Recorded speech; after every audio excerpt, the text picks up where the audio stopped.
Hello, and welcome. Today we're diving into something pretty profound from the Quran, specifically from a chapter called Surah An-Nur, or the Light. And inside these verses is what our source calls a micro-architecture, which is just a fascinating way of saying it's a blueprint for building a truly harmonious society. But here's the twist. It's not about grand, sweeping laws. It's about the small, everyday things that, really make up the foundation of our lives together. So let's get into it. You know, the traditional greeting, "Peace be with you," feels so perfect for today's topic, because that's really what this is all about, finding a blueprint for peace. It's great to be exploring these ideas with you. This quote from our source just nails it, doesn't it? It suggests that a really strong civilization isn't just forged in these huge dramatic events. Nope, it's built in the quiet moments. The small courtesies you show at a doorway, a respectful glance. It's built literally brick by quiet brick. So, that leads us to the million-dollar question. How do you build a good society? Well, the answer we're looking at today is that you engineer it from the ground up. You focus on that micro-architecture, the tiny design of our daily behaviors. The idea is to stop managing crises after they happen and instead shape the manners that prevent them from ever happening in the first place. So let's get into our first section. What's so cool about this chapter, Surah An-Nur, is how it shifts gears. It starts out talking about big social issues and legal stuff, but then it does this incredible zoom in, taking us from the town square right to the front door of a private home. It's a move from crisis management to shaping everyday manners, arguing that the best solutions are found by redesigning our ethics from the smallest level. And this really gets us to the core idea, micro-architecture. It's this concept that our most basic actions, how we walk up to a door, where we look, how we move, they aren't just random, meaningless things. They are the actual building blocks of a healthy civilization. You could almost think of it as a kind of social engineering, but one that's totally focused on building virtue. Okay, let's look at the first piece of this blueprint, the doorstep. I know, it might seem like a tiny detail, but in this framework, the entrance to someone's home is a sacred threshold. And the rules for how we cross it establish privacy not as a nice little courtesy, but as a fundamental human right. Verse 27 lays this out so beautifully. The instruction is crystal clear. You don't just barge in. First, you seek familiarity. You announce yourself. You make sure people know you're there. Then you offer a greeting, a clear sign of peace. Now think about what that simple little sequence does. Bam! It completely kills any sense of entitlement. It makes it obvious that you are entering someone's private space by invitation only. Okay, but let's be real for a second. What happens if you do everything right and you're still told, sorry, not a good time? What if you're asked to leave? It's that awkward, kind of painful moment we've all felt. So how does this blueprint deal with that? The answer here is, well, it's pretty profound. The text teaches that if you were told to go back, that little sting, that little bruise to your ego is actually a form of purification. The person inside doesn't owe you any excuse, and you're not supposed to take offense.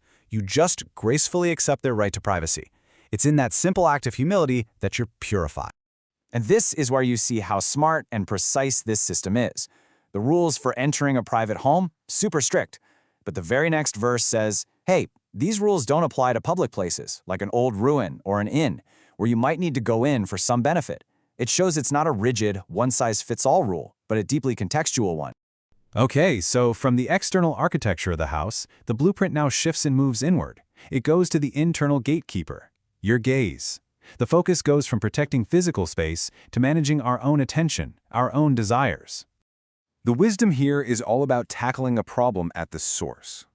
The source text points out a very specific order, eyes before bodies. Desire is seen as this chain reaction, right? It starts with a glance, which can spark a thought, which can then lead to an action. So where's the most effective place to manage this whole chain? Right at the very beginning, at the glance. Now, it's so important to get this right.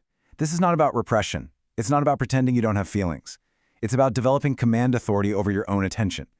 It's a kind of self-mastery, where you get to decide where you focus your energy and your awareness. And check this out, it's not a one-sided deal at all. It's a shared social responsibility.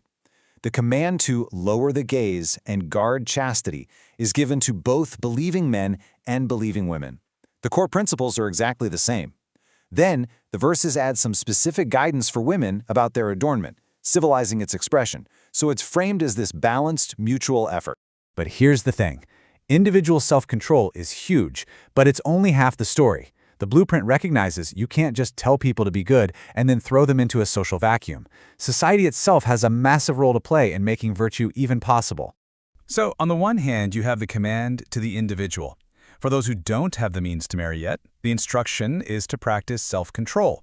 That's their personal responsibility, right here, right now. But, and this is a huge but, that command isn't just left hanging there alone. A condition is placed on the entire community. Society is commanded to actively help unmarried people get married. This means the community has a duty to knock down barriers, like poverty, that stop people from building stable families. So what you end up with is this powerful two-part social contract. The individual practices restraint, sure, but that restraint is tied to the real, reasonable hope that their community is actively working to create a path for them. It makes sure that this call for chastity leads to hope, not despair, because Islam just doesn't preach virtue in a vacuum. All right, for our last section, the lens pulls way, way back to give us the big picture. And it makes one thing incredibly clear. These rules aren't just some new invention. They're presented as timeless, universal principles for building a stable civilization. The text itself points this out. It says these clear verses have been sent down along with examples from generations that came before.